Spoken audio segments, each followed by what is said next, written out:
Ya, perfecto. Entonces, ahí estamos. Bueno, en la ayudantía 1, la ayudantía de hoy, vamos a ver lo que es frontera de posibilidades de producción. Ya ahí está la pregunta 1. Y la pregunta 2 son preguntas más que nada conceptuales de lo que es oferta-demanda y equilibrio. Entonces, al parecer estamos bien, estamos calzando con los contenidos que están viendo en clase. Ya, entonces, sin nada más que agregar, vamos a partir nomás con la ayudantía. Y la pregunta 1 dice así. Considere un individuo A que produce dos bienes X1 y X2, cuya frontera de posibilidad de producción, FPP, está representada por la curva en la ecuación 1.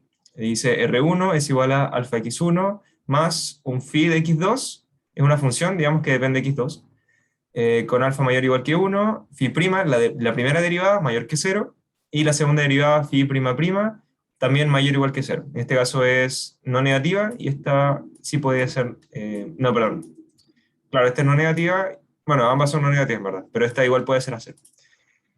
Y bueno, R1 corresponde a los recursos, ¿cierto? Ustedes se acuerdan que nosotros tenemos como estos modelos, por ejemplo, R mayor o igual que x1 al cuadrado, por ejemplo, dividido en alfa 1 al cuadrado, más x2 al cuadrado, dividido en alfa 2 al cuadrado, ¿vale? Si lo vemos de esa forma, tendríamos como esta elipse, podríamos decir, y cuando dice mayor o igual, se refiere a que estamos viendo todo el conjunto factible. Reviso el tiro el chat. Donde esto es x1, esto es x2, ¿vale? Ángel pregunta, disculpa, esta tarde la subiré. Sí, todos los videos se van a subir por si acaso a la sección ayudantía. Ya todo queda grabado, todo se sube. Ya las cápsulas también van a estar subidas, todo. Todos esos materiales lo van a poder encontrar, ¿ya? Ok, entonces eso. En este caso, alfa 1 y alfa 2 corresponden a medidas de productividad. Vienen a decir cuántos bienes se producen por unidad de tiempo, ¿ya? O bueno, no necesariamente tiempo, pero sí recursos, porque el recurso, por ejemplo, si nosotros lo pasamos a tiempo, ahí calzaríamos. Si ustedes se dan cuenta, esto sería bien al cuadrado, dividido en bien al cuadrado, y también estaría dividido en el tiempo al cuadrado. Entonces ahí calza con el tiempo al cuadrado. A mí me faltó esto, el cuadrado. ¿Se entiende? ¿Alguna duda hasta ahí? Todo ¿Todo bien. bien? Todo bien, ya. También recuerden que tenemos otra forma, que sería r cuadrado mayor o igual que alfa 1 al cuadrado, x1 al cuadrado, más alfa 2 al cuadrado, por x2 al cuadrado. En este caso, alfa 1 y alfa 2 corresponden no a medidas de productividad, sino a el tiempo o los recursos necesarios para la producción de un determinado bien. O sea, aquí sería, por ejemplo, tiempo por bien. ¿Sí? Porque tiempo al cuadrado dividido en bien al cuadrado, multiplicado por bien al cuadrado, nos quedaría tiempo al cuadrado. ¿Sí? Entonces, ahí depende mucho la interpretación del alfa. Ya, por ejemplo, acá alfa 1, en esta ecuación de arriba, sería el número de unidades de x1 que se puede producir en un determinado tiempo o con determinados recursos. Y acá alfa 2 sería el número de unidades de x2 que se puede producir con determinados recursos o determinado tiempo. En el caso de acá abajo, alfa 1 sería el tiempo o los recursos necesarios para la producción de un bien x1, y alfa 2 sería el tiempo necesario o los recursos necesarios a nivel más general que se necesita para la producción de un bien x2. ¿Ok? Entonces, eso. Eso es como muy general. ¿Qué más? Bueno, aquí cuando está con mayor o igual, estamos viendo la zona factible, y cuando lo vemos con solo un igual, estaríamos viendo la frontera de posibilidades de producción. La frontera de posibilidades de producción viene a ser la máxima producción o el conjunto de posibles combinaciones que se pueden lograr para obtener la máxima producción de los bienes x1 y x2. ¿Sí? Claramente, si pondríamos un r cuadrado menor que esto, estaríamos como en esta parte, en esta zona, ¿sí? En esta zona, que es la zona, digamos, no factible. O sea, la producción, por ejemplo, en este punto, se escapa de los recursos que nosotros tenemos. ¿Alguna duda? ¿Voy muy rápido? Ahí ustedes me tienen que hacer el feedback. Yo encuentro que Oh, vas bien y no tengo duda. vale, muchas gracias a Dios. Alejandro también dice que van bien. Perfecto. Ya, entonces, ahora sí aterricemos todo esto a la ayudantiva. Entonces, ahora tenemos esta función, ¿ya? R de alfa x1 más phi x2. Nos dice, determine el costo de oportunidad de producir una unidad adicional de x1. ¿Cómo cambia el costo de oportunidad cuando se producen más unidades del bien x1? ¿Y cómo cambia cuando se producen más unidades del bien x2? Entonces vamos a tomar esta función. Vamos a ir acá. Entonces habíamos dicho que tenemos R igual a alfa de x1 más una función phi de x2. ¿Ya? Ahí habíamos dicho que, si no me equivoco, alfa es mayor o igual que 1, la función phi prima es mayor que 0, creo, mayor que 0, y la segunda derivada es también mayor que 0, mayor o igual que 0. Bueno, entonces, como ustedes ya saben, por los principios de economía, el costo de oportunidad es básicamente el costo de mi segunda mejor opción, la cual yo estoy rechazando. El costo de algo es aquello a lo que se rechaza para obtenerlo. ¿Sí? Ese es el segundo principio de economía, por Mankey, digamos. ¿Ya? Entonces, aquí nosotros podemos hacer dos cosas. Una sería la manera directa, que sería despejar x2 en función de x1, ¿cierto? Y obtendríamos por ejemplo, en este caso, nos quedaría que r menos alfa de x1 es igual a phi de x2, ay, disculpen, y por lo tanto x2 sería una función phi prima, no, perdón, la función inversa de phi de r menos alfa x1.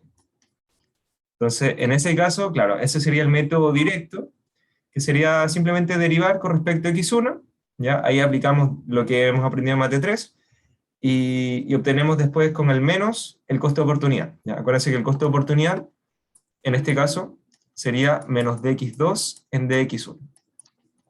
Esto es el costo de oportunidad del bien 1.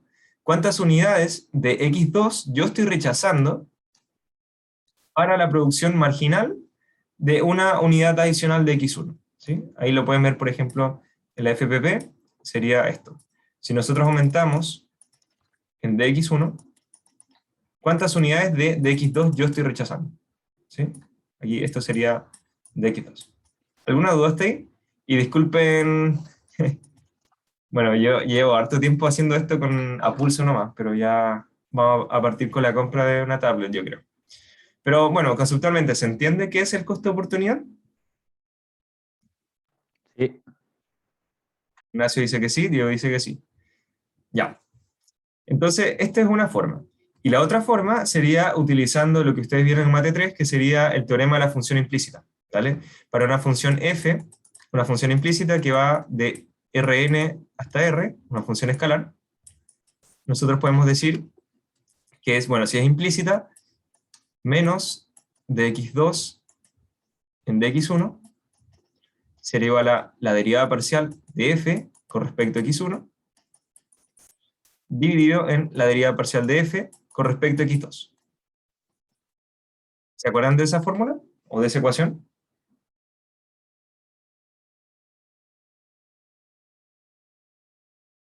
¿O no se acuerdan?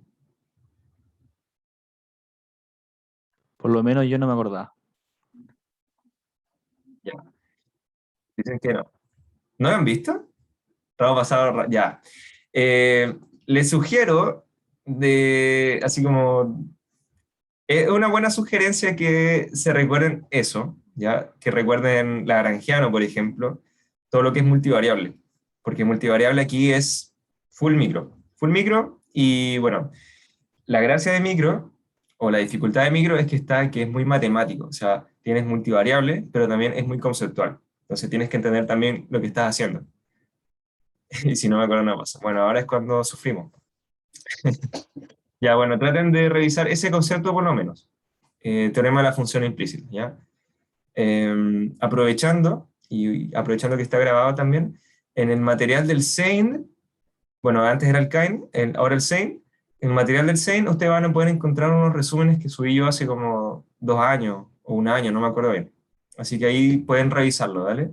Pregúntenlo a los cabros del SEIN, a los cabes, porque ahí hay un material súper bueno que está como un resumen de todo lo que es matemática de la optimización, teoría del consumidor, todo. Está todo el ramo ahí. Ya, este de acá se llama teorema de la función implícita. Dada una función implícita, nosotros podemos expresar una derivada que es directa a través de derivadas implícitas. ¿Ya? Ok. Este es el caso, digamos, un caso particular que es para una función escalar de Rn hasta R. También hay otros que son como de Rn a Rm, pero en ese caso no los aplicamos porque en micro siempre vemos funciones escalares, ¿ya? Entonces este es como el único que nos sirve. Ya, entonces, según lo que nosotros estamos viendo acá, nosotros podemos expresar esto como una función implícita. ¿Qué función implícita podemos tomar? Podemos tomar, por ejemplo, f de x1, x2, que sea igual a r menos alfa x1 menos phi de x2. ¿Sí? Y eso lo igualamos a una constante, o una curva de nivel. ¿Sí? Esa es una opción. Y la otra opción, que es la que me gusta más a mí, es decir alfa x1 más phi de x2 menos r. Creo que era R1. Voy a verificar. Sí, era R1. Y eso igual también a una curva de nivel. Pero en ese caso no nos interesa. ¿Se entiende que pueden tener dos funciones implícitas en este caso?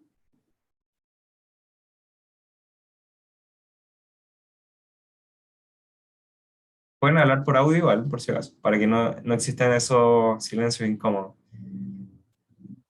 ¿Avisan? ¿Se entiende o no se Sí, se entiende? entiende. Sí, Ah, se pues, entiende. ya vale, gracias Ignacio.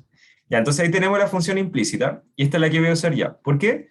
Porque podemos expresar de una manera más rápida al tener derivadas con positivas. Pues antes teníamos el alfa x1 y el phi x2 negativos. Entonces eso complicaba un poquito, pero casi nada. De todas maneras, ustedes pueden usar la que más les acomode. Entonces, en este caso, como les dije, menos dx2 en dx1 sería la derivada parcial de esta función implícita con respecto a x1. Como podemos ver, aquí el único término que depende de x1 sería alfa, dividido en la derivada parcial de f con respecto a x2. Y aquí lo único que depende de x2 sería este factor o esta función phi. Por lo tanto, ahí nos quedaría phi prima. Phi prima de x2. ¿Ok?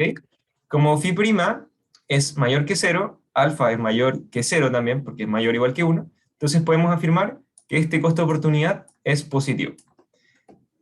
Al ser positivo, tiene sentido económico porque estamos diciendo que a medida que nosotros consumimos más de x1, entonces nosotros estamos dispuestos a rechazar más de x2, o tantas cantidades de x2. ¿Alguna duda hasta ahí? La relación es positiva. Dime, Diego. Disculpa, ¿por qué en la primera derivada el alfa no queda prima también, como queda el phi prima en la segunda derivada? La segunda derivada. No hemos hecho O ninguna sea, segunda derivada hasta el momento. perdón, en la primera cuando deriva en xy, el ¿Sí? alfa no queda prima. No, porque es la derivada de esta parte de acá arriba, ¿ya? Y con respecto a x1. Entonces, todo esto que está acá, la derivada de esto con respecto a x1 es 0, porque R1 es una constante y phi depende únicamente de x2. Entonces nos quedaría solo derivar con respecto a alfa x1. La derivada de alfa x1 con respecto a x1 es Ah, alfa. ya, ya, sí, ¿Vale? gracias. ¿Puedo repetir por qué es mayor que 0? Sí, obviamente. Alfa es mayor que 0, porque es mayor o igual que 1. Y phi prima, la función phi prima, es no negativa, es mayor que 0, como puedes ver acá. Por condición, porque lo da el enunciado. Entonces, por lo tanto, alfa partido en phi prima de x2 es positivo. Al ser positivo, esto tiene sentido porque estás diciendo que a medida que tú aumentas la producción de x1, dado que nuestros recursos son escasos, estamos limitados por un recurso R o R1, entonces nosotros estamos destinados a, si nosotros usamos más de ese recurso para producir de x1, estamos dispuestos a rechazar tantas unidades de x2. ¿No era menos la derivada? Claro, aquí está menos la derivada. En este caso el costo de oportunidad corresponde a menos de x2 en dx1, porque conceptualmente tú estás diciendo que a medida que aumentas de x1, estás dispuesto a rechazar, por eso el menos, rechazar tantas unidades de x2. Eso es el costo de oportunidad. ¿Se entiende o no se entiende? Ahí, Rodrigo, si me puedes decir, por favor.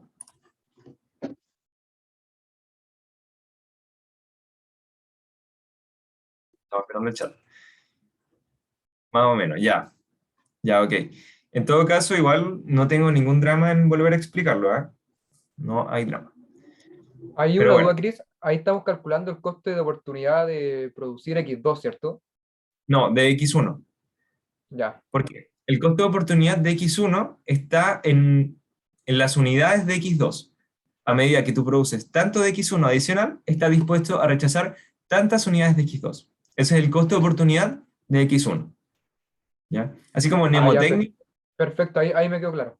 dale, el mnemotécnico sería el costo de oportunidad de tu denominador, que está acá abajo, ¿ya? Corresponde a el número de unidades del numerador que tú estás dispuesto a rechazar para la producción adicional de las unidades de tu denominador. Ese es como el mnemotécnico. ¿Vale? Entonces, en este caso, este es el costo de oportunidad de X1. ¿Cuántas unidades de X2 yo estoy dispuesto a rechazar para la producción adicional de X1? El otro caso, el caso contrario, sería menos de X1 en de X2, que sería el costo de oportunidad de X2, que está determinado en unidades de X1 que yo voy a rechazar. O sea, para producir una unidad marginal de X2, ¿cuántas unidades de X1 yo estoy dispuesto a rechazar? ¿Ya? ¿Cuántas unidades estoy rechazando realmente? Como estamos viendo en producción. Eso, ¿vale? Cristian, ¿Sí? que como no me acuerdo también, cuando se pasa del menos de x2 a la función que pusiste al lado, ¿Sí? ¿sí? Se elimina el signo negativo, quedan los dos positivos, ¿En qué o sea, sentido? que ya no se coloca, ¿Qué signo negativo? es que pasaste de menos la derivada a la otra que tiene la función partida en el x1 y la función partida en el x2. ¿Ya? Sí, sí. Claro, ya no existe el signo negativo. Es que nunca hubo un signo negativo. Porque pasa que, en verdad, el teorema de la función implícita es esto, po. Dx2 en dx1 es igual a menos df en dx1 dividido en df en dx2. Pero nosotros hacemos el ajuste económico con un menos. Acá, entonces le ponemos un menos, para que esto sea el costo de oportunidad, digamos, y ahí tienes el más. Ah, ya, bueno, ahí me quedó claro. Vale, Ya, gracias. perfecto. Ok. Vale, ahí parece que todos entendieron, todos y todas. Ya, entonces ahí tenemos el costo de oportunidad. Disculpen igual si soy un poco desordenado, ¿ah? Pero al menos en la grabación va a quedar bien lo que estoy haciendo. Ya, entonces tenemos el costo de oportunidad y eso sería, pues, ¿no? A ver. Bueno, ahí tenemos por un lado el costo de oportunidad de producir una unidad adicional de X1. Eso es el costo de oportunidad de X1. Ahora nos dicen cómo cambia el costo de oportunidad cuando se producen más unidades del bien X1. O sea, está diciendo, ante variaciones de X1, ¿cómo varía el costo de oportunidad de X1? Estamos diciendo, matemáticamente, cuál sería la derivada del costo de oportunidad, ¿vale? Ante variaciones de X1. ¿Se entiende? ¿Cómo varía el costo de oportunidad de X1 ante variaciones de X1? Me dicen si se entiende. Disculpa, ¿voy a repetir, por favor? Mira, la pregunta era, ¿cómo varía el costo de oportunidad de X1 ¿ya? Al aumentar X1? O sea, ante variaciones de X1. Entonces, esto es la variación del costo de oportunidad ante variaciones de X1. Eso es matemáticamente. Bueno, Perfecto, yo sé vale. que es un poco complicado de entender al principio, pero con práctica van a poder entender todos estos conceptos, digamos, como aterrizar esas cosas matemáticamente, ¿ya? Eso, entonces esto es el costo de oportunidad. ¿Cómo varía el costo de oportunidad de X1, el que tenemos acá, ante variaciones de X1? Entonces, si nosotros derivamos esto, el alfa no depende de X1, por lo tanto, queda como alfa, pero la función phi de X2 sí dependería de X1. ¿Por qué? porque x2 depende de x1. Acuérdense que tenemos esta función de acá. Esta función de acá, por ejemplo. Si yo aumento x1, yo sé que mi producción de x2 va a caer. Entonces están relacionados. ¿Ya? Ahí volviendo, por ejemplo, a la FPP clásica o general, que es r cuadrado igual a alfa cuadrado, x1 al cuadrado, por ejemplo, más beta al cuadrado, x2 al cuadrado. Nosotros podemos despejar esto y nos quedaría que x2 sería la raíz de r cuadrado menos alfa x1 al cuadrado, bueno, alfa cuadrado, dividido en beta cuadrado. ¿Se entiende? O sea, x2 depende de x1. Y a su vez, x1 depende de x2. Pero en este caso nos interesa esto. ¿Por qué? Porque, bueno, aquí tenemos esto, nos quedaría menos alfa. Ahí, si me siguen, me avisan. Phi prima de x2 al cuadrado. Hasta ahí, ¿me siguen? ¿O no me siguen? Sí, hasta ahí sí. Hasta ahí sí, ya. ¿Por qué? Porque esto es un alfa por phi prima a la menos 1. Entonces la derivada de la función phi prima en x1 sería menos alfa por phi prima elevado a menos 2. Por lo tanto, ahí quedaría menos alfa por dividido en phi prima al cuadrado. Pero ahora tenemos que derivar lo que está acá adentro, porque sería el phi prima. Entonces, la derivada de phi prima sería phi 2 prima.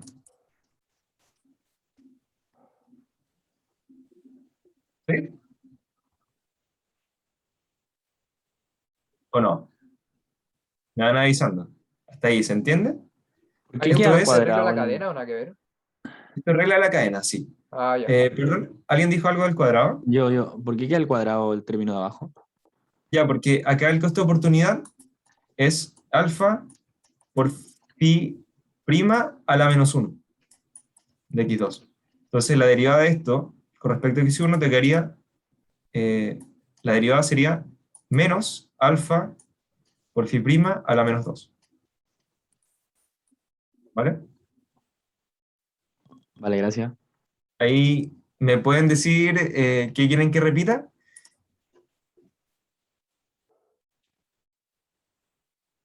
O si sigo nomás, se refieren como a esta parte del phi 2 prima.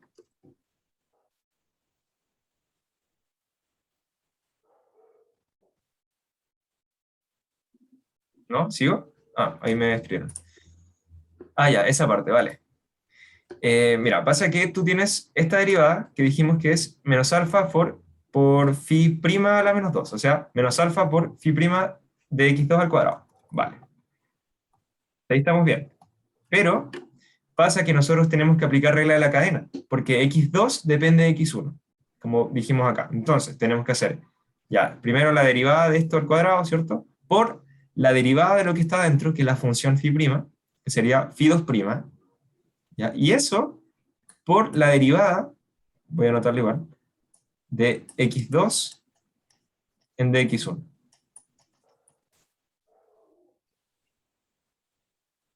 ¿Sí? ¿Se entiende o no se entiende? Es pura regla de la cadena.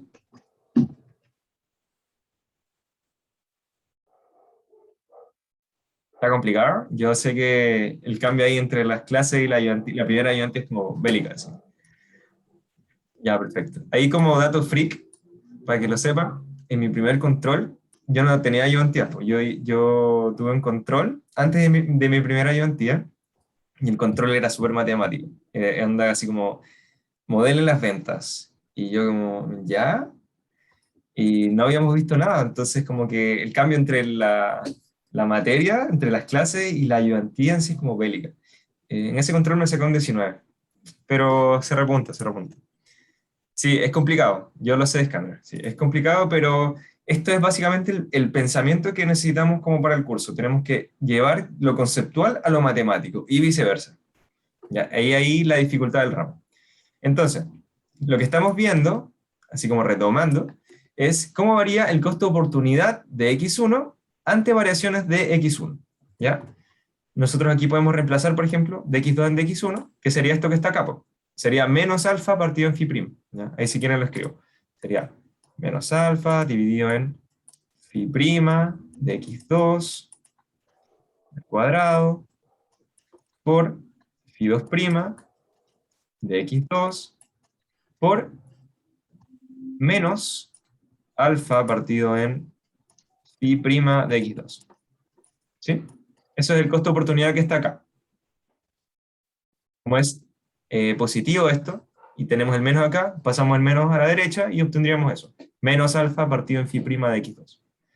Entonces, cuento corto, esto nos queda alfa al cuadrado, o alfa partido en phi prima de x2, todo esto al cuadrado. O sea, positivo. ¿Se entiende? ¿Se entiende cómo llega a eso?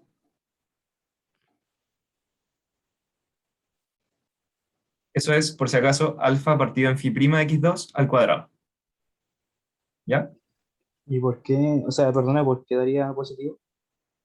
Da positivo porque inicialmente teníamos este menos, pero acá este dx2 en dx1, podemos ver que es igual a menos alfa partido en phi prima.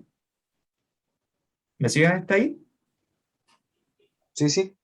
Ya, pues entonces como tenemos menos alfa con este menos, sería positivo. ¿Por qué? Porque phi prima es positivo, porque alfa es positivo. Ah, está el enunciado que era positiva de prima, ¿no? Claro, claro, ahí lo determinan. Sí, Ya, está en el vale. enunciado. Entonces, ahora que tenemos el concepto matemático, pasémoslo a economía. ¿Qué significa eso de ahí? ¿Por qué es positivo? Básicamente lo que estamos diciendo es que si nosotros aumentamos la producción de X1, el costo de oportunidad aumenta. ¿Sí? A mayor producción de X1, el costo de oportunidad de X1 aumenta. Lo que quiere decir que X1 se vuelve más costoso, porque estoy rechazando más unidades de X2. Gráficamente, sí, Francesca, dímelo. Sí, disculpa, ¿me escuchas bien? ¿Sí? Un poquito bajo, Ya, pero es sí. que, sí, disculpa, pero es que, ¿por qué hay algunos como que términos que ignoramos en el último igual? Como por ejemplo, eh, no, como que nos comimos el phi prima. Ah, se Este, cancelaron, no, ya lo vi, sí, disculpa. claro. Se puede cancelar porque phi prima es mayor que cero, así que no se determina, no pasa nada. Sí. Ya, entonces, esta relación es positiva, lo que quiere decir que si nosotros aumentamos x1, el costo de oportunidad aumenta. No sé si los comenté, pero el costo de oportunidad es una derivada, lo que es lo mismo que una pendiente, digamos, en un punto infinitesimal. Entonces, por ejemplo, aquí tenemos un costo de oportunidad, así, por ejemplo. Voy a hacerlo con otro color mejor. Amarillo. Inicialmente tenemos este costo de oportunidad. ¿Por qué? Porque es una pendiente, menos de x2 en dx1. ¿Ya? Estamos dispuestos a rechazar estas unidades de x2. Y a medida que nosotros aumentamos nuestra producción de x1, podemos ver que la pendiente, digamos, tiende a hacerse más empinada. Si tiende a hacerse más empinada, en valor absoluto, obviamente, estamos diciendo que estamos rechazando más unidades de x2 para la producción adicional de x1. Por eso es que conceptualmente esta derivada es positiva. A medida que yo aumento la producción de x1, el costo de oportunidad tiende a aumentar. ¿Alguna duda?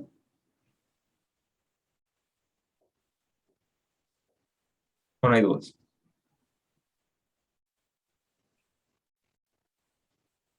Por mi Ya voy a parte, seguir. quizá un poco me he dificultado con las matemáticas, que recordando las cosas, pero en lo conceptual muy bien. Ya, Está muy bien. perfecto. Necesitamos procesarlo igual un poquito, pero sí, sí, está entendiendo. La idea al Ya, menos. un poquito. Ah, claro, tienen razón. Ahí me acaban de decir, por interno, que claro, o sea, yo ahí me comí un phi prima en esta parte de acá abajo. Mi error. Este es un phi prima, por lo tanto no se pueden cancelar. Ese fue mi error. Aquí se quedaría entonces alfa al cuadrado por phi prima dividido en phi, no, perdón, alfa al cuadrado por phi prima prima, dividido en phi prima al cuadrado. ¿Lo ven? Voy a escribir igual.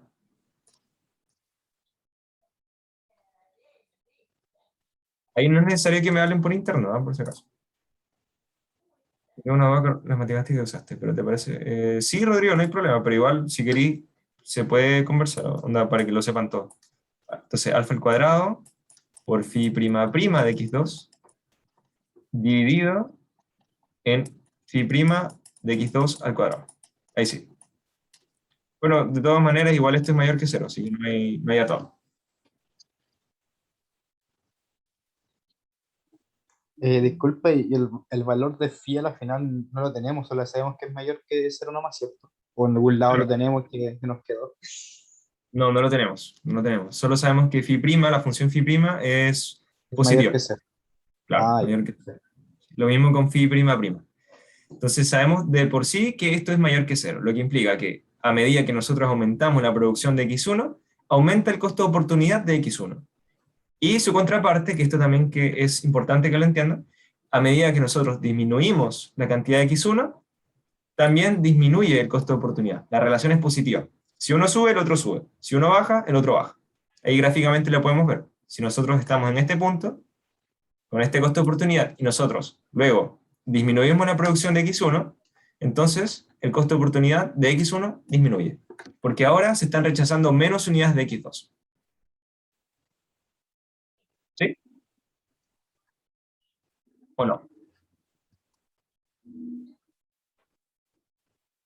¿Sí o no?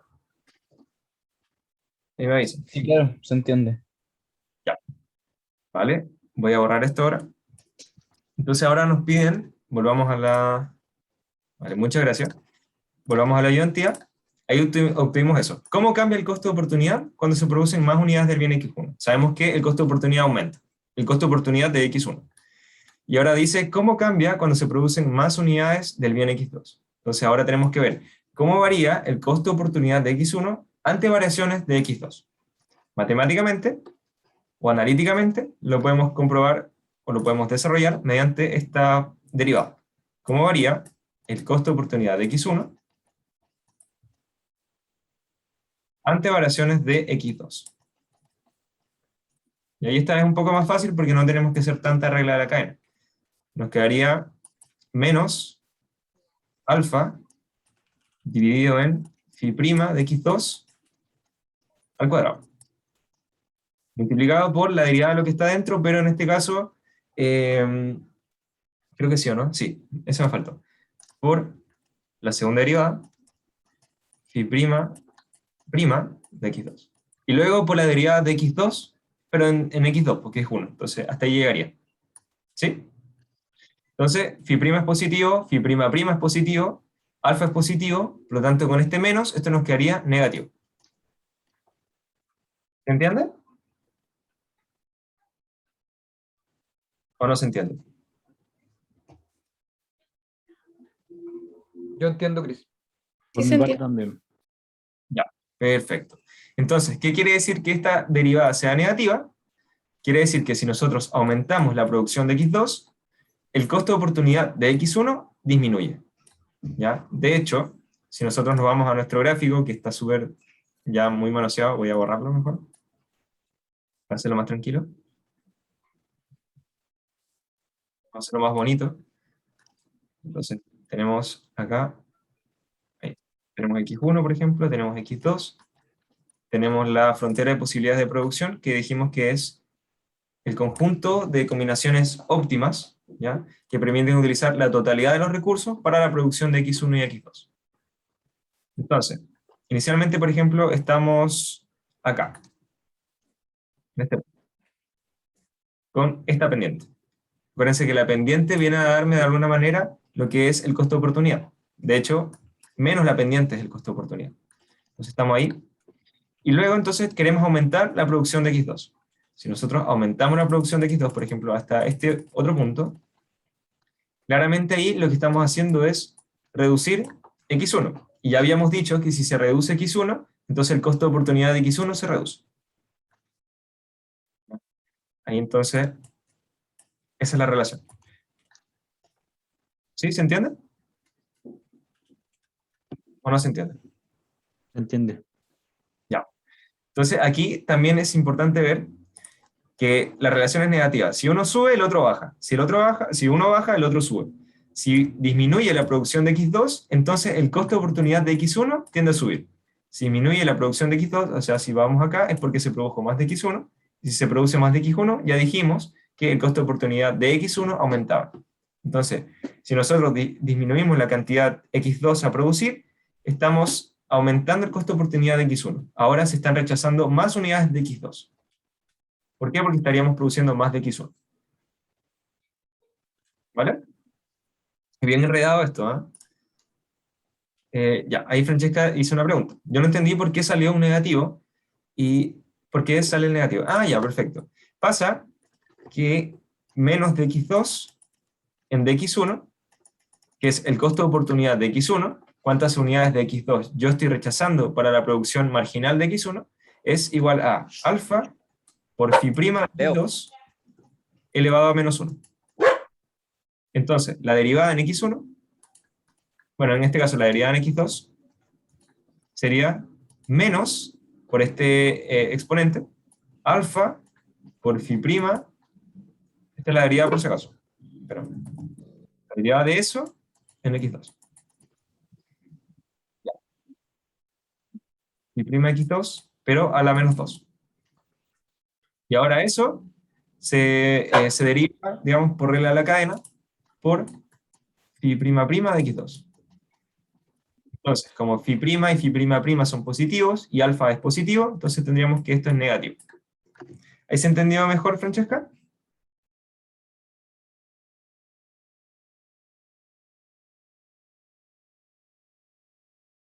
Ahí son.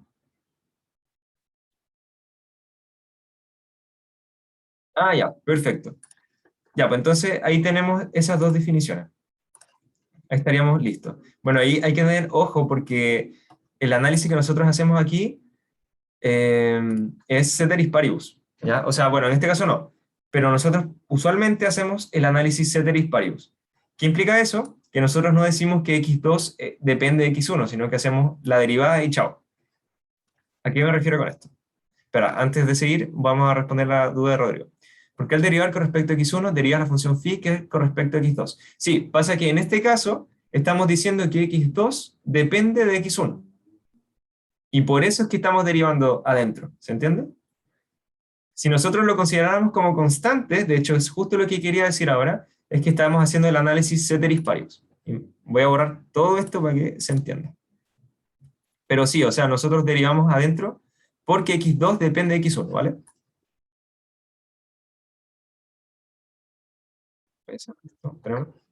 Sí, mucho. Voy a borrar esto, ya, chao. Ya. Eso ahí es el costo de oportunidad, ¿cierto? Vamos a borrar esto. Quedémonos entonces con lo importante. Ya. Si nosotros hiciéramos el análisis ceteris paribus, diríamos, por ejemplo, ¿cómo varía esto? ¿Cómo varía el costo de oportunidad de X1? Ante variaciones de X1. Si nosotros hacemos el análisis solo ceteris paribus, es decir, variamos solo X1, dejando constante X2, podríamos decir que en ese caso este costo de oportunidad sería 0. Es decir, se mantiene. Gráficamente, lo que estamos diciendo es que vamos a mantener X2 constante, en un nivel, por ejemplo, aquí, y lo que estamos haciendo es analizar variaciones de X1. Claramente, como tenemos el máximo de X1 en este punto, para poder aumentar X1, manteniendo la cantidad de X2, tendríamos que pasarnos a otra curva, ¿vale? A otra FPP, con una unidad de recursos mayor. Entonces, en ese caso, esta pendiente sería la misma. Estamos diciendo que a medida que nosotros aumentamos X1, ceteris paribus, es decir, sin alterar otras variables como X2, entonces el costo de oportunidad no varía. Estamos dispuestos a rechazar lo mismo de X2 al aumentar X1. ¿Se entiende? Ese es el análisis ceteris paribus, que vamos a usar después, en verdad. Ahí me comentan si se entendió o no se entendió. La diferencia entre lo que hicimos antes, al decir que X2 dependía de X1, con la diferencia ahora que sería el ceteris paribus, que es que, en verdad, si nosotros variamos X1, vamos a mantener todas las otras variables, en este caso solo x2, constante. ¿Me avisan? ¿Podría repetirlo, por favor? Sí, obvio. Ya, este es el análisis ceteris paribus. Vamos a decir que si nosotros variamos x1, entonces la otra variable, x2, permanece constante. ¿Ya? Ese es el análisis ceteris paribus, digamos, para simplificar un poco el modelo. Entonces, si nosotros mantenemos x2 constante, al aumentar x1, tendríamos que pasar a otra FPP, porque si nosotros aumentamos x1 y mantenemos la misma cantidad de x2, básicamente con estos recursos no es posible. Por lo tanto, tendremos que pasar a otra FPP. Entonces, en la otra FPP, nosotros aumentamos de este x1 a este x1. Aumentamos eso. ¿Ya? Manteniendo x2 por ceteris paribus. Y bajo eso, lo que estamos diciendo es que esta derivada es cero. No varía el costo de oportunidad al aumentar x1 o al disminuirlo. Entonces la pendiente siempre va a ser la misma. ¿Ya? Lo mismo si lo disminuimos. En otra curva, FPP, la pendiente acá va a ser la misma. Bajo este caso particular, ojo ahí. ¿Se entiende? Sí, Ahí, sí, claro, ahora sí. sí. Vale. Este es ceteris paribus. Claro, en caso de x2 sí dependería, porque ahí hay una función de x. Ya, eso. Vamos entonces a la siguiente pregunta. Dice, de aquí en adelante, asuma que phi de x2 es igual a x2 elevado a alfa. Suponga que otro individuo B produce los mismos bienes con una FPP dada por R2 es igual a 2x1 más x2 y con estas condiciones. ¿Ya? Ahí vamos a analizar esas condiciones. Determine qué individuo posee ventajas absolutas y comparativas en la producción de bienes x1 y x2. Además, establezca los términos de intercambio comercial. Entonces, bueno, en primer lugar vamos a tomar esta función, que ahora phi de x2 es igual a x2 elevado a alfa. Entonces voy a la pizarra. Voy a seleccionar todo esto porque ya no nos sirve. Era un análisis bien conceptual a todo esto. Entonces ahora phi de x2, voy a borrar esto. Perfecto. Phi de x2 sería, si no me equivoco, x2 elevado a alfa, ¿no? Claro. Ahí estaríamos, ¿cierto? Esto es R1. Y ahora hay otro individuo con una FPP dada por R2 igual a 2x1. A ver, déjenme corroborar. Claro, 2x1 más x2. ¿Vale? Ya, entonces tenemos eso. Lo primero que nosotros tenemos que hacer es graficar, como para asegurarnos, digamos, cómo funciona esto, cómo funciona el intercambio comercial, digamos, la producción, etc. Entonces lo que vamos a hacer es pescar esto y dejarlo en x1, x2, y hacer lo mismo, ¿cierto? En este caso tenemos esta función que podríamos decir no es lineal, porque va a depender del valor de alfa. ¿Ya? Puede ser 1, pero también podría ser 1,5, podría ser 2. Entonces, vamos a hacer el supuesto de que va a ser de este estilo. Va a ser cóncavo hacia arriba. Y por otro lado tenemos esto de acá, que esta sí es lineal. Claro, si x1, bueno, si x2 fuera 0, x1 estaría en R2 medios. Vamos a anotarlo por ahí.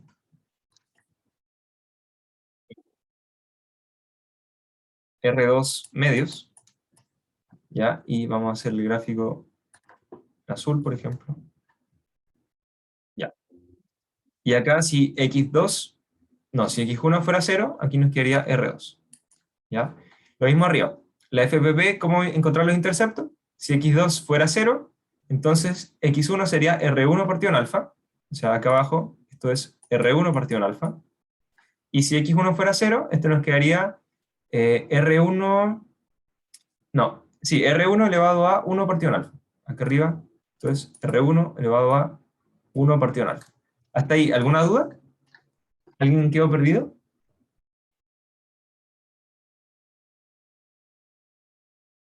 ¿O todo bien? Me avisa. Ya, con el gráfico. ¿En qué parte te perdiste, Ignacio? Mientras voy escribiendo.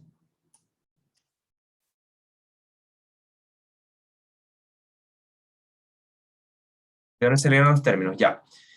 Partamos con la curva azul, que esta va a ser la del individuo B. Voy a anotarla ahí, este es el individuo B, esta de arriba es el individuo A. Entonces, el individuo B, si su x2 fuese 0, entonces tendrías R2 igual a 2x1. Por lo tanto, x1 sería igual a R medios, R2 medios. Esto sería R2 medios, ahí está. ¿Sí? Esto es si x2 fuera 0. Entonces ahí tienes el intercepto en x1. ¿Cómo obtener el intercepto en x2? Eso pasaría si x1 fuese 0. Entonces, si x1 fuese 0, R2 es igual a x2. Entonces ahí está, R2. ¿Se entendió ahí? Ya, perfecto. Y haces lo mismo con respecto al individuo A. ¿Ya? Y bueno, lo otro que queríamos ver eran las condiciones. Si ustedes se acuerdan, las condiciones que habíamos visto eran, en primer lugar, que R1 partido en alfa era mayor que R2 medios, y además que R1 elevado a 1 partido en alfa era mayor que R2. Y se lo voy a mostrar de nuevo para que lo vean. Están las condiciones, ¿sí? Por lo tanto, estas condiciones nos permiten afirmar que efectivamente el gráfico se comporta así. Porque, por ejemplo, si R2 medios hubiera sido mayor que R1 partido en alfa, entonces la curva hubiera sido, por ejemplo, así. ¿Se entiende? O sea, acá estaría el R2 medio. Sería mayor. ¿Ya? Lo mismo acá, pues si R1 elevado a 1 partido en alfa hubiera sido menor que R2, entonces la curva hubiera sido, por ejemplo, así. ¿Ya? Y así. Pero en este caso estamos delimitados con estas condiciones, lo que nos permite afirmar que efectivamente la curva o el individuo B tiene una FPP que está más cercana al centro que la FPP del individuo A. ¿Ya? ¿Se entiende gráficamente qué es lo que estamos haciendo? ¿Alguien se quedó perdido? ¿Todo ok? Están muy callados. ¿Será porque es viernes? Yo entendí. Ya. Muchas gracias. Ya. Entonces ahí tenemos ese análisis. ¿Y qué es lo que nos piden? En primer lugar nos piden las ventajas absolutas. Las ventajas absolutas tienen que ver con la producción que tiene una economía o un país o un individuo o un agente económico, ¿ya? Entonces, la ventaja absoluta se da si tú puedes producir más unidades, ¿ya? Con los recursos, y bueno, independiente del recurso, puedes producir más unidades, ¿ok?, que otro individuo.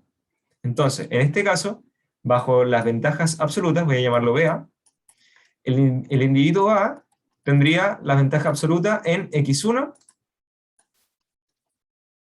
y en X2. ¿Por qué? Porque con los recursos que tiene y con el factor alfa, que en este caso sería como el tiempo disponible, ¿cierto? Puede producir R1 partido en alfa si solo se dedicara a producir X1, ¿ya? Mientras que el individuo B puede producir únicamente R2 medios, si solo se dedicara a producir X1. Entonces, claramente, en términos de producción, el individuo A produce más con los recursos que tiene, independiente de que tenga recursos distintos, produce más. Como produce más, entonces tendría la ventaja absoluta. Un ejemplo de esto podría ser, por ejemplo, Estados Unidos. Estados Unidos puede producir más carne, por ejemplo, o más cobre que Chile. ¿Ya? Entonces, Estados Unidos tendría una ventaja absoluta en ambos bienes. ¿Se entiende hasta ahí? ¿Por qué el individuo A tiene una ventaja absoluta en ambos bienes? Sí. Ya, perfecto. También hubiera pasado, por ejemplo, que si la curva del individuo B hubiera sido así, imagínense que hubiera sido esa, vamos a ponerle otro color mejor, una amarilla, este hubiera sido R2 medios. En ese caso, el individuo B hubiera tenido ventaja absoluta en X1, pero el individuo A hubiera tenido ventaja absoluta en X2. ¿Sí? ¿Se entiende? Es eso, es términos de producción. ¿Cuánto puedes producir tú en comparación con otro agente económico?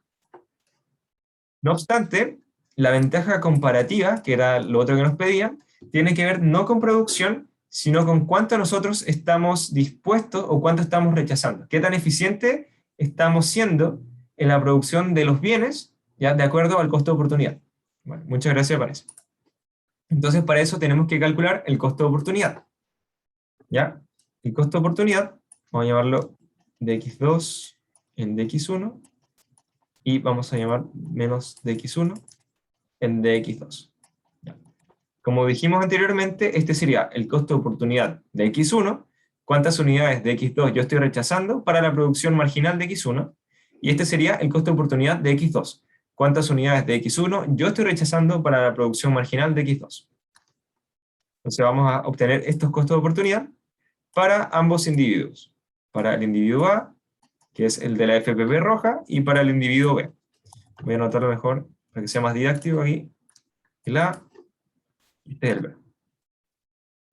Ya, si ustedes se acuerdan, nosotros podemos utilizar el teorema de la función implícita.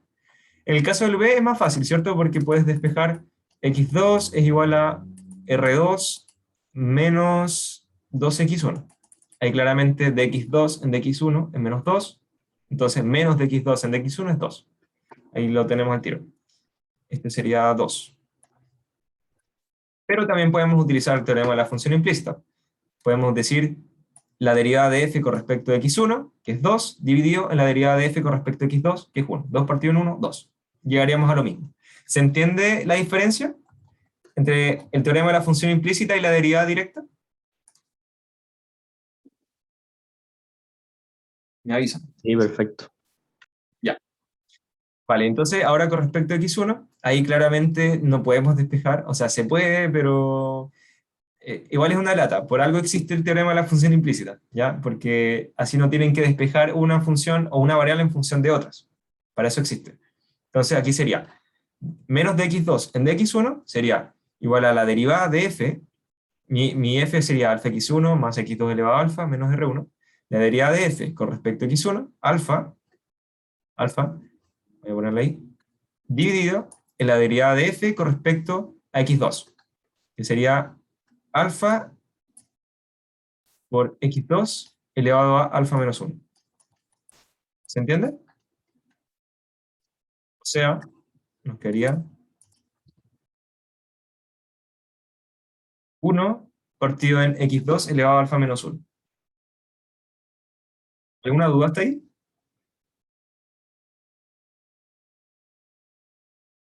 ¿Todo bien? Todo bien, ya. Y ahora hacemos lo mismo, pero con respecto al costo de oportunidad de x2. Menos de x1 en dx2 para a sería la derivada de f con respecto a x2, alfa por x2 elevado a alfa menos 1, dividido en la derivada de f con respecto a x1, que sería alfa. Entonces ahí nos quedaría x2 elevado a alfa menos 1. Y con respecto a b, la derivada de f con respecto a x2 sería 1, dividido en la derivada de f con respecto a x1 sería 2, un medio. Ahí nótese que el costo de oportunidad es como el recíproco. Es importante eso. Creo que, bueno, siempre en las lineales, en las FPP lineales, sí se puede asegurar que los costos de oportunidad son recíprocos, ¿ya? No estoy seguro si es que son no lineales. Ahí no estoy seguro. Quizás en este caso particular se dio eso. No estoy seguro. Pero eso, ¿ya? Ahí tenemos los costos de oportunidad. Y ahora las ventajas comparativas, como les dije, tienen que ver con los costos de oportunidad. Si un individuo tiene un costo de oportunidad mayor que el otro individuo, entonces no tendría la ventaja comparativa. En este caso, si el individuo A tiene un costo de oportunidad mayor que el costo de oportunidad del individuo B, entonces estás diciendo que para la producción marginal de X1, tú estás rechazando más unidades de X2 que lo que hace el individuo B.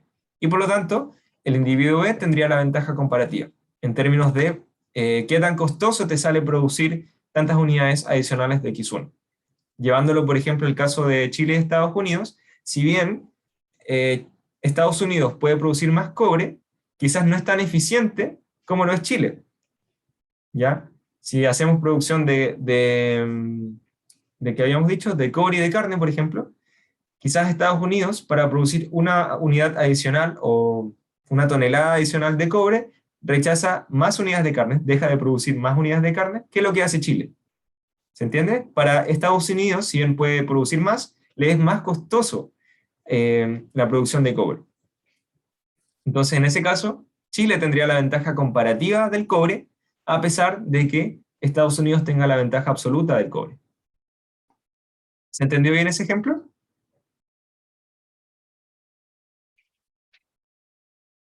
¿Todo ok? Ya, Sí, dicen todo. Vale. Entonces, ¿cómo obtenemos las ventajas comparativas? Pasa que analicemos, por ejemplo, con respecto a X1. con respecto a x1, si, podríamos decir, si 1 partido en x2 elevado a alfa menos 1 es mayor que 2, entonces el individuo B tendría la ventaja comparativa en la producción de x1. ¿Sí? Y siguiendo lo mismo, si x2 es elevado a alfa menos 1, es menor que un medio, que vendría a ser en verdad el recíproco acá, que estoy analizando esto acá, entonces el individuo A tendría la ventaja comparativa en la producción de x2. Ahí pueden tomar cualquier condición. ¿Vale? Es lo mismo, al fin y al cabo. Si se dan cuenta, un medio mayor que x2 elevado a alfa menos 1 es lo mismo. ¿Ya se entendió eso? ¿O no se entendió? Sí, se entiende. Ya, entonces, usando una sola condición, no es necesario que pongamos las dos, el individuo B tendría la ventaja comparativa en x1 y el individuo A tendría la ventaja comparativa en x2. Pero, si 1 partido en x2 elevado a alfa menos 1 fuese menor que 2, analizando el costo de oportunidad de x1, entonces el individuo A tendría la ventaja comparativa en la producción de x1, porque le sale menos costoso la producción marginal de x1, y el individuo B tendría la ventaja comparativa de la producción de x2. ¿Alguna duda? ¿Todo bien? ¿Todo ok? Disculpa, no puede pasar que solo un individuo tenga la ventaja comparativa en los dos, en X1 y en X2. No, en ese caso no, porque como, bueno, como estamos viendo acá abajo, un costo de oportunidad es el recíproco de otro. Entonces, si por ejemplo el individuo B tiene un costo de oportunidad de 2, acá abajo sería menor, sería de un medio. ¿Se entiende? Entonces no puede pasar que seas mejor en ambas cosas. Y eso lleva, digamos, como algo interesante, que es que como uno se especializa, digamos, uno al tener una ventaja comparativa, te especializas en algo, ¿cierto? Eso hace que al final todos nos especialicemos en algo. ¿Se entiende? O sea, por algo nosotros no somos médicos, ingenieros, artistas, cantantes, todo, somos solo ingenieros. Y sale más barato, digamos, rechazamos menos al ser o especializarnos en ser ingenieros. Mientras que a los médicos les sale más barato especializarse en medicina. ¿Se entiende? Sí, entiendo, gracias. Ok. Ya, entonces sigamos. Y ahí nos queda la última de la C, y ahí les prometo que no los molesto más con matemática por este día. Y dice, considere además que alfa igual a 1. Si los individuos deciden producir ambos bienes de manera conjunta, determine la nueva frontera de posibilidades de producción. Entonces ahora tenemos que reemplazar alfa por 1. Entonces ahí está más fácil, ¿cierto? Voy a borrar todo esto. A borrar, ¿cierto? Vamos a dejar, bueno, esas condiciones las podemos dejar, no hay problema. Dijimos que alfa era igual a 1. Entonces ahora voy a borrar eso. Me quedaría, si es que no me equivoco, en x1 más x2. ¿Cierto? ¿Estoy bien? Sí, x1 más x2. Entonces, inicialmente, bueno, esto se transformaría, obviamente. Veamos qué pasa. Aquí nos quedaría... Bueno, dejemos eso, no es importante. Pero tenemos esas dos curvas, ¿cierto? Lo único que cambiaría... Ay, disculpa. Eran los bomberos. Y ahora sí. Es que la FPP ya no sería cóncava, sino que ahora sería lineal. ¿Cierto? ¿Se entiende por qué? No me salió. Ya, asuman que esa cuestión es lineal. ¿Sí? Acá esto quedaría R1. Me avisan. R1. Y esto es R2 medios, creo. ¿Sí? ¿Se entiende? ¿Por qué pasa lineal? Porque ahora alfa es igual a 1. Entonces tienen una función x2 es igual a R1 menos x1. ¿Sí? ¿No? Sí. Ya. Entonces tenemos esas dos funciones. ¿Qué pasa? Ahora nosotros no estamos intercambiando, Ah, creo que me faltó... Espérame. Equivalencia a los términos de intercambio comercial. Ahí básicamente los términos de intercambio comercial va a estar están delimitados entre los costos de oportunidad. Por ejemplo, si nosotros antes teníamos, no me acuerdo, 1 partido en x2 elevado a alfa menos 1, y tendríamos 2, ¿cierto? Este era el costo de oportunidad, por ejemplo, de x1. Ya, asumiendo que esto es menor que 2, entonces aquí el término de intercambio va a estar entre estos puntos. Por ejemplo, si esto fuese, no sé, 0,5, los términos de intercambio tienen que ser tales que estén entre 0,5 y 2. Ya, por ejemplo, no sé, pues van a usar, pucha, no sé, 3 unidades de x2 a cambio de 2 unidades de x1. Entonces esto da 1,5, se encuentra dentro de los términos de intercambio. Por lo tanto, sí les convendría hacer ese intercambio. ¿Ya? En cambio, si el costo de oportunidad del intercambio es, por ejemplo, 3, acá, claramente los costos de oportunidad de ambos aumentan. Por lo tanto, no conviene. Y si estamos fuera de ese término de intercambio, por ejemplo acá, entonces en ese caso, a ambos les convendría, porque el costo de oportunidad se reduciría en ambos, pero en el otro mercado pasaría lo contrario, pues. Al ser recíprocos, ¿cierto? Acá tendríamos en este caso 2 y un medio, ¿cierto? Ahí pasaría lo contrario, pasaría que el nuevo costo de oportunidad, no sé, pues, un tercio es, sí, podría ser un tercio acá, pasa a ser 3 acá.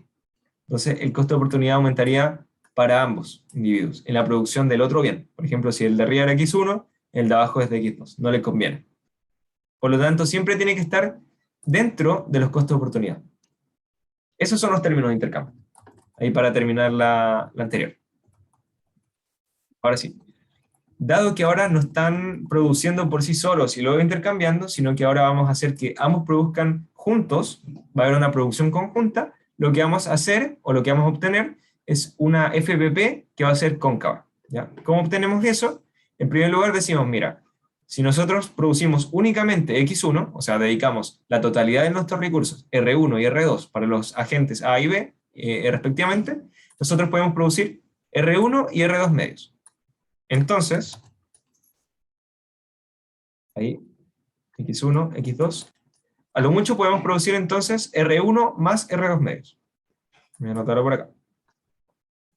R1 más R2 medios. ¿Se entiende hasta ahí? Lo mismo con X2. Aquí podemos, si dedicáramos todos nuestros recursos, R1 y R2, a la producción de X2, es decir, si X1 fuera 0 para ambas FPP, entonces podríamos producir a lo mucho R1 más R2.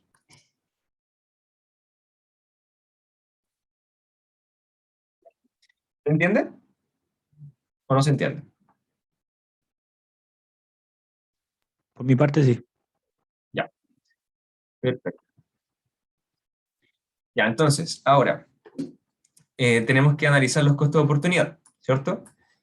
Analicemos, por ejemplo, el costo de oportunidad, bueno, hagámoslo al tiro, de x2 de x1 y menos de x1 de x2. Ahí. Entonces, A, este es B. Ya, el costo de oportunidad de x1 menos de x2 en dx1 es df en dx1, o sea 1, dividido en df en dx2, o sea 1. Ahí tendríamos 1, y para B sería df en dx1, 2, dividido en df en dx2, 1. 2 dividido en 1, 2. ¿Ya? Ahí el recíproco claramente sería 1 y un medio.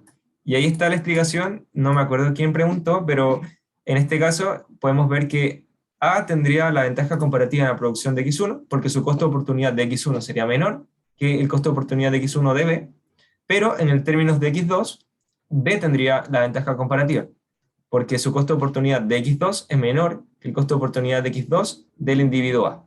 Ahí no podemos especializarnos en ambas cosas. ¿Ya? ¿Ok? Entonces ahí está el término de ventaja comparativa. Ya, ahora sí. Como nosotros estamos produciendo en conjunto, es más inteligente, es más racional decir, mira, ¿sabéis qué? Cada uno empieza haciendo lo que es mejor. Ya, por ejemplo, en la producción de X1, ¿a quién ponemos a producir primero las primeras unidades de X1? Al individuo A, porque es el más eficiente produciendo X1. Entonces, él va a producir su máximo, que sería en este caso R1. Eso es lo máximo que él puede producir. ¿Se entiende? Y el resto, una vez que ya haya utilizado la totalidad de sus recursos, el resto, que sería los... Ay, espérame. Ah, sí, está bien. Claro, el resto lo tiene que producir, entonces en este caso, el individuo B, que es lo máximo que puede hacer, es R2 medios, que aquí está. Esto sería los R2 medios que produce el individuo B, y esto sería R1, que es lo que produce el individuo A. ¿Se entiende eso? Ahí me avisan. Ya, gracias. Déjeme hacer una curvita por mientras.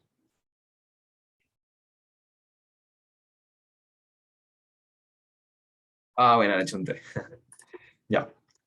Voy a explicar lo siguiente. Entonces, si el individuo A es el primero que hace las primeras R1 unidades de X1, por mientras, el individuo B tendría que hacer las primeras unidades de X2, dado que él es el que tiene la ventaja comparativa en la unidad B. Es más eficiente, perdón, en la producción de X2. Es más eficiente en la producción de X2. Entonces, ¿cuánto él puede hacer? Puede hacer R2. Entonces, como máximo, él podría hacer hasta R2. ¿Se entiende? Y el resto, una vez que ya haya utilizado la totalidad de sus recursos, una vez que ya el individuo haya terminado la máxima cantidad de X1 que puede hacer, entonces él pasaría a hacer estas unidades de X2, R1. Por lo tanto, ahí está. Este espacio serían los R1 que aportaría el individuo A. Entonces ahí nos quedaría claramente R1 más R2. Y como pueden ver, tenemos acá R2. Se nos forma esta nueva FPP, que es una FPP o una frontera de posibilidades de producción, que es cóncava. ¿Ya? ¿Por qué es cóncava? Porque tiene los costos de oportunidad aquí de X1 del individuo A y tiene unos costos de oportunidad del individuo B. ¿Sí? En términos del costo de oportunidad de X1, al principio es más eficiente, como podemos ver, tiene una pendiente menos inclinada, lo que implica un menor costo de oportunidad, ¿ya? Y una vez que el individuo A haya terminado de producir X1, el costo de oportunidad aumenta, porque el que está produciendo ahora es el individuo B, el cual no tiene una ventaja comparativa, el cual es más costoso producir. ¿Ya? ¿Se entiende? O sea, ahí estamos juntando la FPP del individuo A con la FPP del individuo B. Y lo mismo pasa si nosotros hacemos el análisis contrario, en términos de X2. Podemos hacer primero el individuo B, que es el que se especializa en X2, con un menor costo de oportunidad, que sería el que está acá, ¿sí? Menos de X1 en de X2. Y luego, una vez que haya terminado, el individuo A pasaría a producir X2, claramente con un costo de oportunidad de X2 mayor, que es esa pendiente que está ahí. Ya. Y eso sería la pregunta 1. Yo entiendo que estamos como ya pasaditos del tiempo, así que les planteo, ¿quieren que terminemos aquí con la pregunta 1?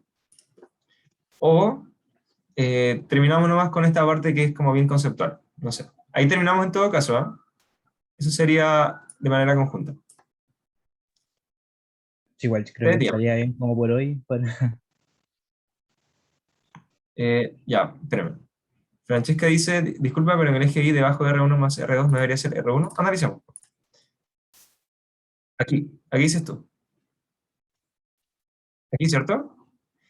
En ese caso, no, pues, tiene que ser R2 porque es... Ya. Es R2 porque es el individuo B el que produce hasta R2 unidades. Porque él es el que tiene la ventaja comparativa en la producción de X2. ¿Ya?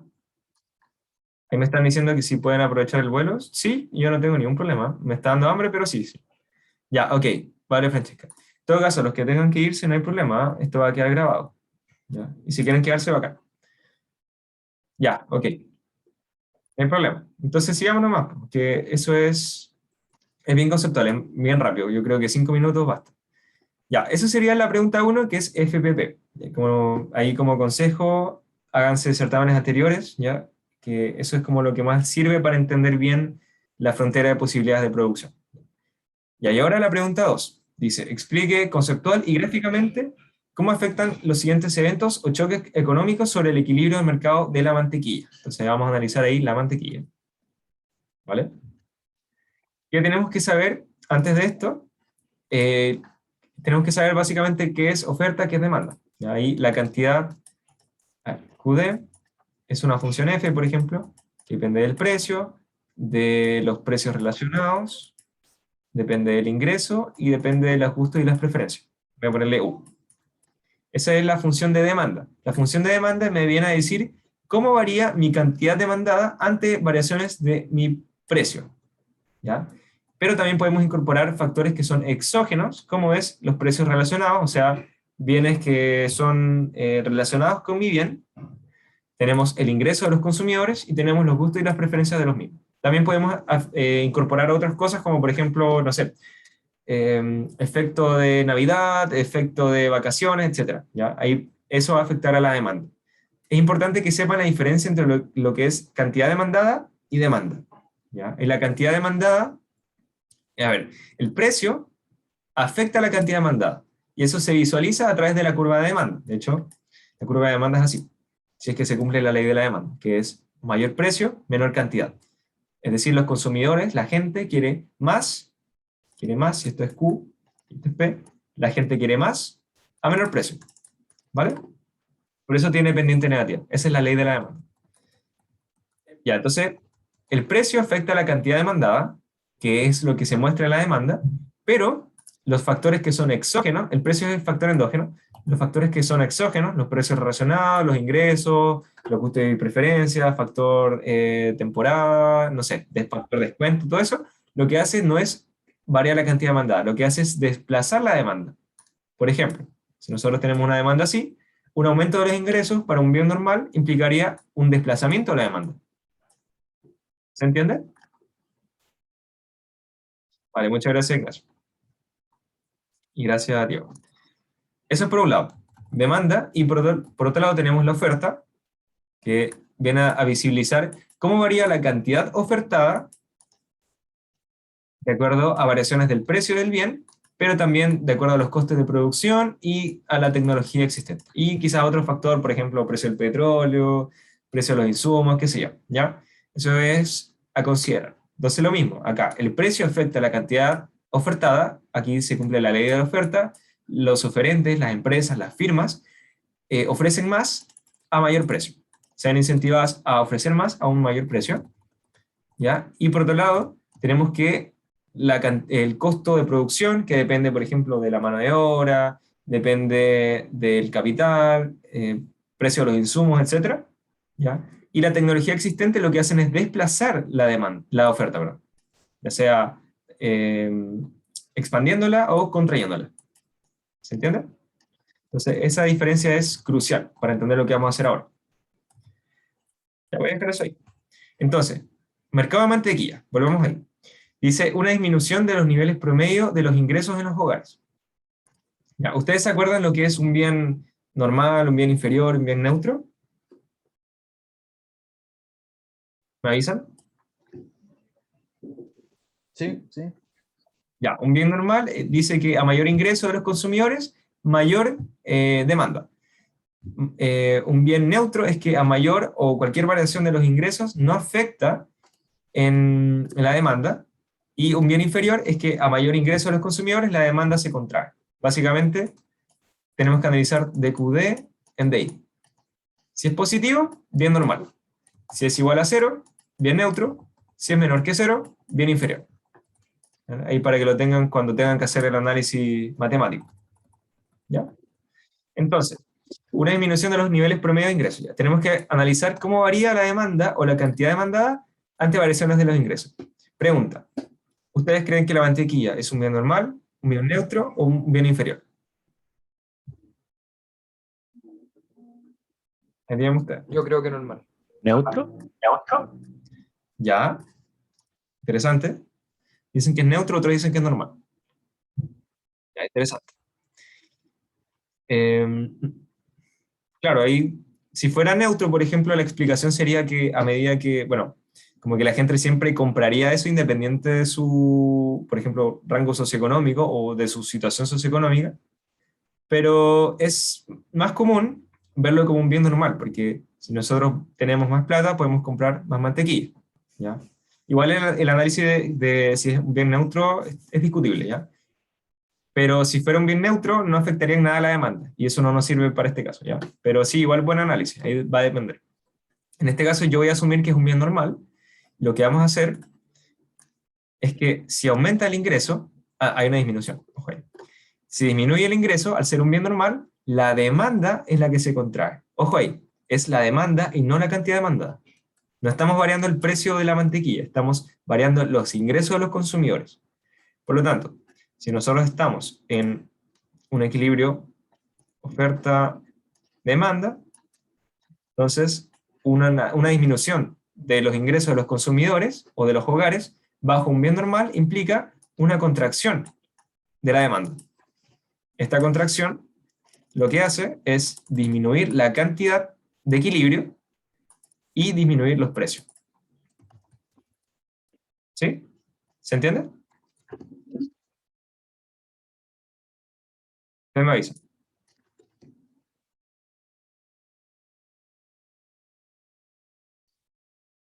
Ya. Eso sería. Eso es la pregunta 2AA. Después dice un incremento en el precio de la margarina, ojo, no de la mantequilla, sino de la margarina, y a su vez un aumento en el precio de la leche. Precio de la leche. Ya, entonces, les pregunto yo, ¿qué es la margarina con respecto a la mantequilla? ¿Son bienes relacionados o no son bienes relacionados?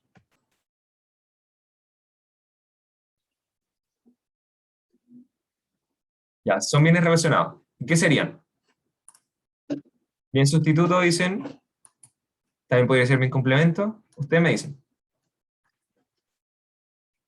Bueno, ahí para no apurarnos, o sea, para apurarnos en verdad, sí, efectivamente es un bien sustituto, porque si la gente puede consumir entre mantequilla o margarina.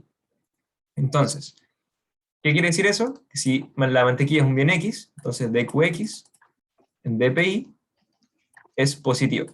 Si aumenta el precio de la margarina, por ejemplo, por ley de la demanda disminuye la cantidad demandada de margarina, y si disminuye la cantidad de margarina y disminuye la cantidad de... A ver, ¿cómo es?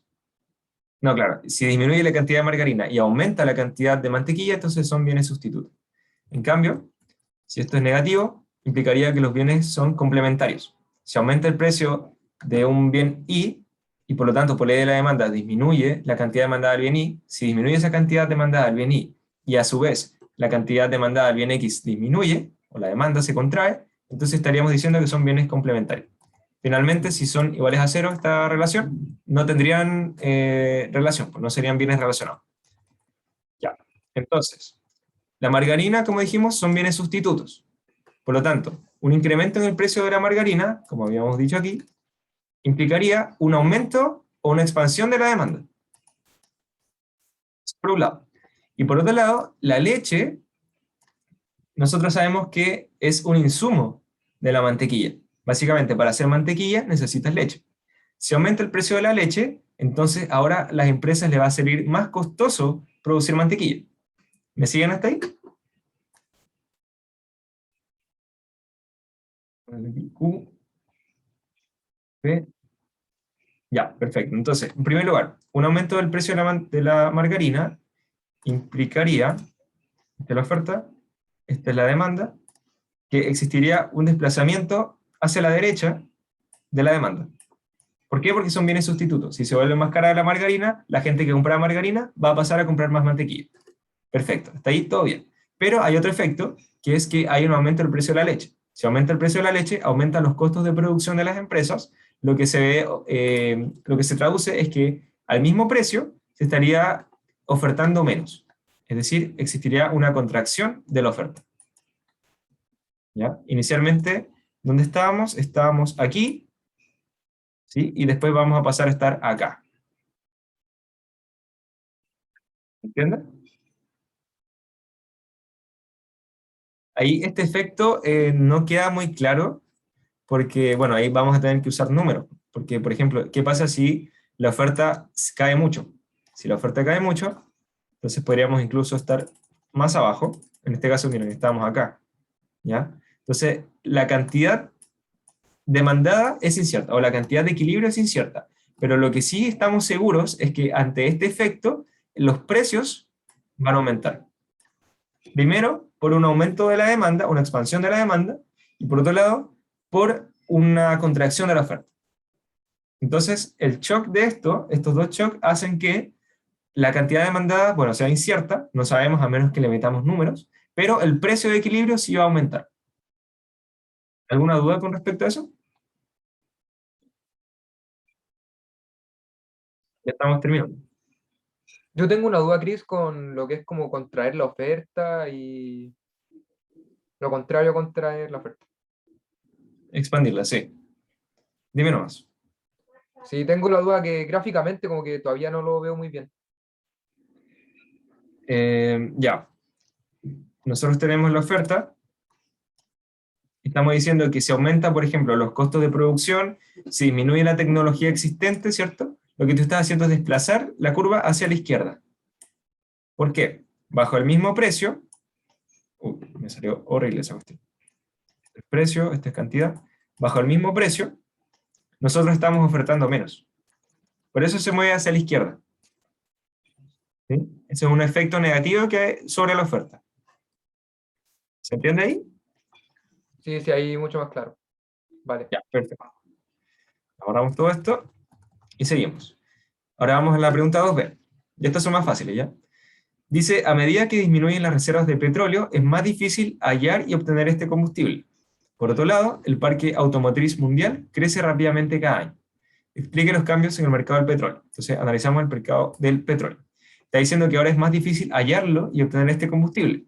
Por lo tanto, esto va a afectar a la oferta, ¿ya? Entonces vamos a ver una contracción de la oferta. Y por otro lado, el parque automotriz crece rápidamente. Como los autos necesitan más petróleo, o sea, como los autos necesitan petróleo, a medida que aumenta la cantidad de autos en el mercado, implicaría que habría una mayor demanda de petróleo. Entonces, en resumen, lo que pasaría es que se contrae la oferta, pero se expande la demanda. Entonces veamos eso, cómo nos afecta gráficamente. Ya precio, tenemos la demanda, tenemos la oferta, voy a ponerle, ya.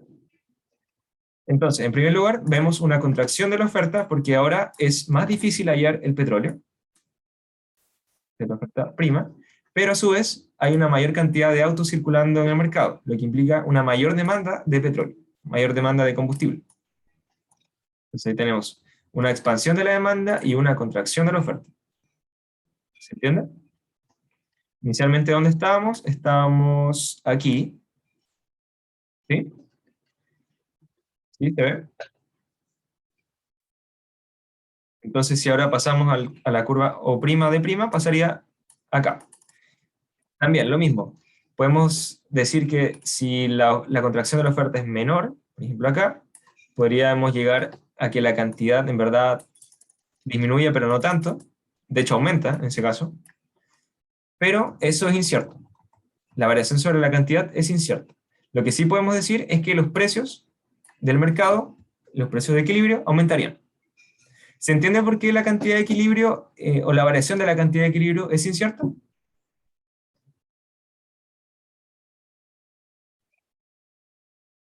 ¿Sí o no? Usted me avisa. Podría incluso quedarse donde mismo, si la variación de la oferta estuviera hasta acá. Depende de la magnitud de la contracción de la oferta o de la magnitud de la expansión de la demanda. Pero independiente de eso, lo que sí podemos asegurar a ciencia cierta es que los precios van a aumentar. Ya, ¿por qué es incierta? Porque, mira, imagínate, vamos a despejar un poco esto. Imagínate la oferta no se contrae toda esta magnitud, sino que se contrae un poco, un poco. ¿Dónde estaríamos? El nuevo equilibrio estaría acá. El precio aumenta, sí, ok, pero la cantidad también aumenta. ¿Sí? O, por ejemplo, ¿qué pasa si la expansión de la demanda no es tan grande como lo vemos gráficamente, sino, por ejemplo, es hasta acá nomás? Bueno, en ese caso igual aumentaría, creo. A ver. Seríamos a este punto de acá, si es que no me equivoco. ¿Sí? Entonces, mira, ahí la cantidad pasaría acá. Entonces, por eso es incierto, depende de la magnitud de los efectos. Pero lo que sí sabemos es que los precios van a aumentar en cualquiera de los escenarios, digamos, independiente de la magnitud de la expansión de la demanda, independiente de la magnitud de la contracción de la oferta, los precios van a aumentar. ¿Sí?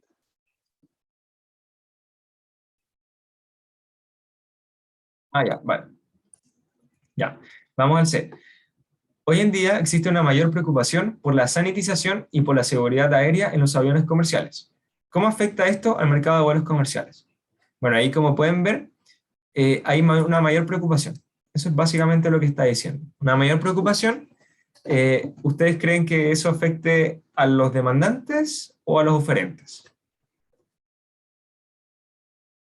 Y me dicen ustedes. Me guardo todo esto. No me entra.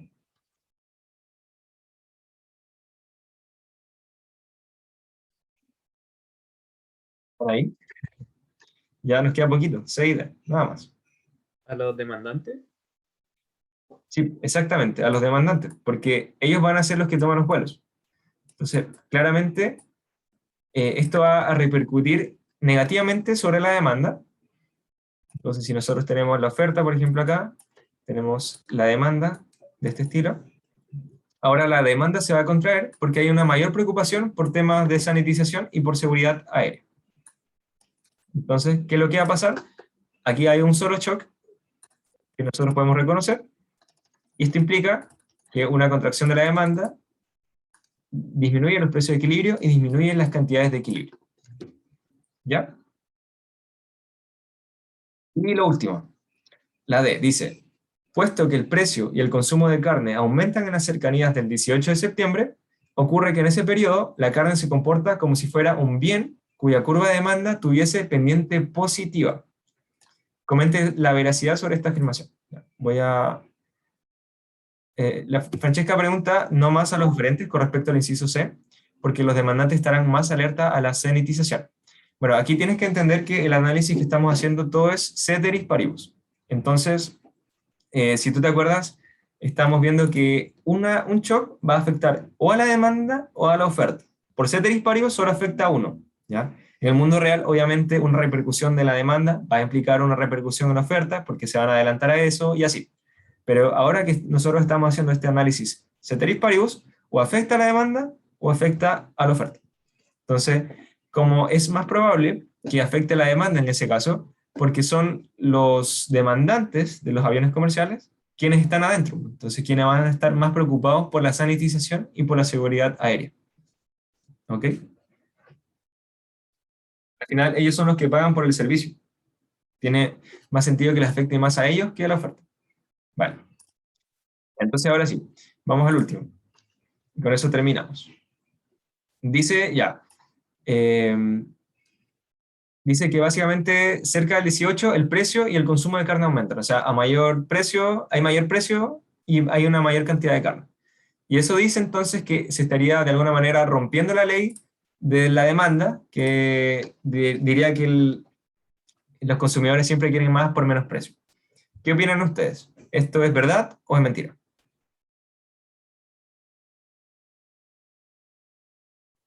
Ya está nomás. ¿Qué opinan? ¿Es verdad o es mentira?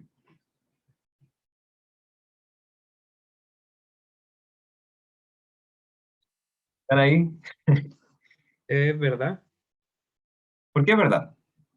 porque si sube el precio y si sube la cantidad requerida, debería también, o sea, la demanda debería subir, si uno lo ve No, gráficamente. ya, Rodrigo, eres tú, Rodrigo, ¿cierto? Sí. Sí, pero creo que el otro Rodrigo no está recién. Ah, bueno, no importa. Hay dos Rodrigos. Ok, ya. Yo te planteo esto, mira, sabes que ahora yo te estaba vendiendo a 5 lucas al kilo, no sé cuánto es, yo soy vegetariano. Ahora te la vendo a 7 lucas, ¿me vas a comprar más?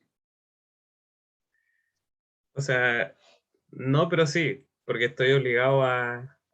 No tengo más opción porque viene una fiesta. No, pero estamos en competencia perfecta, hay muchos oferentes y hay muchos demandantes, o sea, yo no puedo influir en eso, ¿se entiende, no? Tú Ah, puedes ya. comprarle cualquiera. Yo te digo, oye, ¿sabes qué?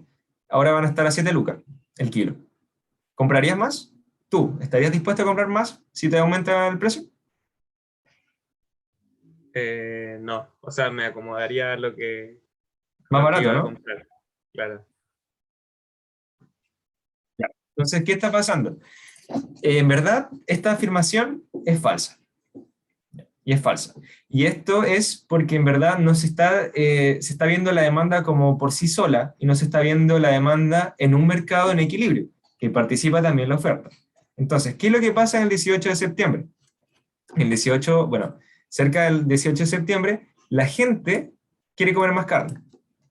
¿Ya? Entonces vamos a poner aquí la oferta, vamos a poner acá la demanda. La gente de por sí tiene una preferencia a consumir más carne al mismo precio. O sea, si estamos aquí, por ejemplo, espérame, al mismo precio, están dispuestos a consumir más carne.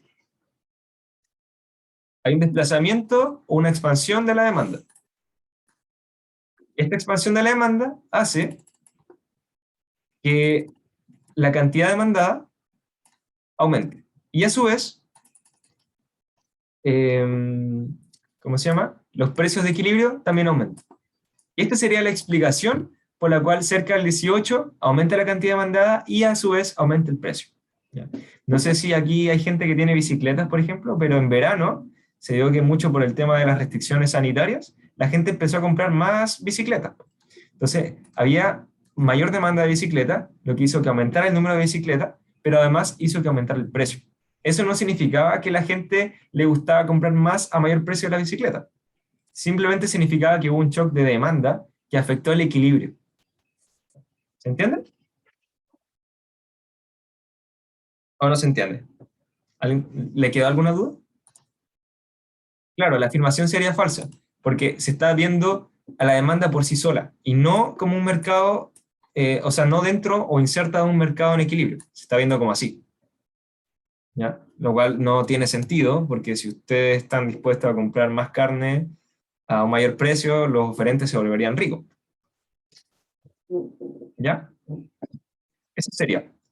Eso sería. Yo tengo una Entonces, duda, Chris, así como acerca ¿sí? de la pregunta comedia capciosa. ¿Alguna vez puede ser que la demanda o la oferta cambien de signo a la pendiente como lo hemos visto? La oferta no.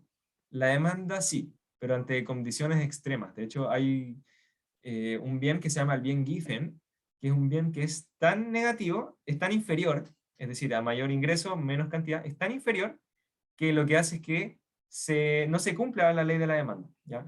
Eso lo vamos a ver después en el certamen 2, cuando veamos el área de estática comparativa. Pero ejemplos hay, por ejemplo, el caso de la papa irlandesa, si es que bien me acuerdo, que aumentaron los precios, pero también aumentaban las cantidades demandadas. Y ahí eso es porque era un bien muy inferior, nada más que por eso. Pero en general, así como que son muy puntuales esos casos de bienes Giffen, ¿no? Casi siempre tenemos o bienes normales o bienes inferiores, pero digamos como dentro de un rango estable. Y ahí eso hace que se cumpla la ley de la demanda, siempre, casi siempre al menos. ¿Se entendió? Sí, gracias, Chris. Vale. Bueno, chicos, chicas, eso sería la ayudantía. Igual nos pasamos un poquito harto, pero bueno, como les dije, las siguientes ayudantías van a estar separadas en una cápsula y además en una sección de ayudantías, cosa que se reduzcan estos tiempos, ¿ya? Así ustedes no tengan que estar tanto tiempo y sobre todo un viernes en la noche, porque yo creo que lo menos que quieren es estudiar. Así que bueno, eso sería la ayudantía. Cualquier duda la pueden hacer por el foro de ayudantías, ¿ya? En cualquiera de los dos paralelos, y nosotros los ayudantes vamos a responder, ¿vale? Y bueno, chicos, chicas, eso sería todo. Espero que estén bien, espero que descansen y que tengan un buen fin de semana, ¿vale? Chao, muchas Vale, muchas gracias. Chao, gracias. gracias. Chao, Chao, gracias. Cris, muchas Bien. gracias. Chao, Gracias. cuídense, que estén bien.